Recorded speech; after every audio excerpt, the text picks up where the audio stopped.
Hello everyone, welcome back to my channel. ఈ వీడియోలో fish gravy కర్రీని ఈజీగా నా స్టైల్ ఎలా చేసుకోవాలో మీతో షేర్ చేసుకోబోతున్నాను. నేనైతే ఈ సండే ఫిష్ గ్రేవీ కర్రీని అయితే ప్రిపేర్ చేశాను. దీనికోసం బాసా ఫిషెస్ని అయితే వాడాను అనమాట. ఇవి ఫ్రోజన్ ఫిషెస్ అనమాట. దీన్ని బాగా కడిగి పక్కన ఉంచుకోవాలి. దీనికోసం 1/2 kg కంటే ఎక్కువ వెయిట్ ఉన్న ఆనియన్ తీసుకున్నాను.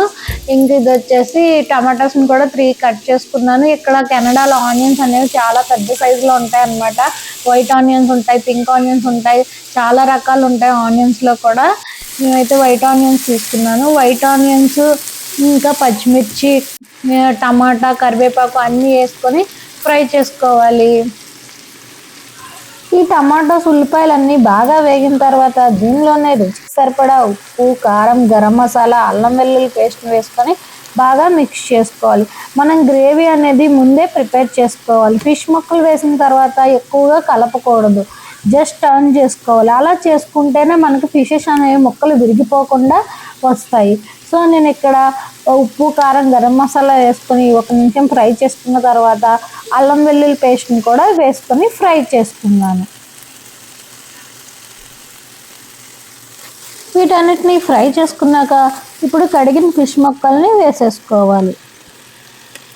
ఒకసారి అటు ఇటు టర్న్ చేసుకొని వేపుకొని మూత పెట్టి ఒక 5 నిమిషాలు మగ్గనివ్వాలి.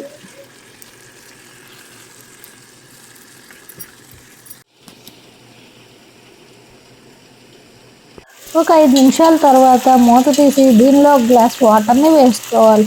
వాటర్ని వేసుకున్న తర్వాత లైట్గా అటు నుంచి ఇటు కలపాలి. ఎక్కువగా కలిపేయకూడదు. ఎక్కువగా కలిపితే చేపలు ముక్కలు అయిపోయే ఛాన్స్ ఉంటుంది. వీడియోలో చూపించిన విధంగా ఒక్కొక్క పీస్ని ఒక్కొక్క వైపు తిప్పుతున్నట్టుగా కలుపుకోవాలి.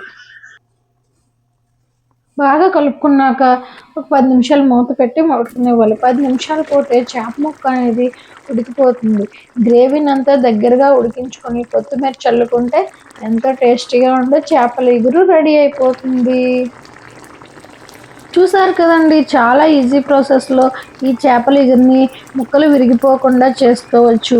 ఈ వీడియో కనుక మీకు నచ్చినట్లయితే తప్పకుండా లైక్ చేయండి, షేర్ చేయండి. మన ఛానల్ని సబ్స్క్రైబ్ చేసుకోవడం మర్చిపోవద్దు. Thank you for watching.